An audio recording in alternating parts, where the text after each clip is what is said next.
اور اگر تم تکلیفوں کی برداشت اور نافرمانی سے کنارہ کشی کرتے رہو گے تو ان کا فریب تمہیں کچھ بھی نقصان نہ پہنچا سکے گا. یہ جو کچھ کرتے ہیں اللہ اس کا احاطہ کیے ہوئے ہے. اور اس وقت کو یاد کرو جب تم صبح کو اپنے گھر سے روانہ ہو کر ایمان والوں کو لڑائی کے لیے مورچوں پر موقع بموقع متعین کرنے لگے، اور اللہ سب کچھ سنتا ہے، جانتا ہے. اس وقت تم میں سے دو جماعتوں نے جی چھوڑ دینا چاہا، مگر اللہ ان کا مددگار تھا، اور مومنوں کو تو اللہ ہی پر بھروسہ کرنا چاہیے.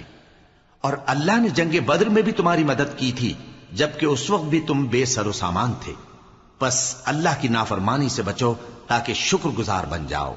جب تم مومنوں سے یہ کہہ کر ان کے دل بڑھا رہے تھے کہ کیا تم کو یہ کافی نہیں کہ تمہارا پروردگار 3000 فرشتے نازل کر کے تمہیں مدد دے؟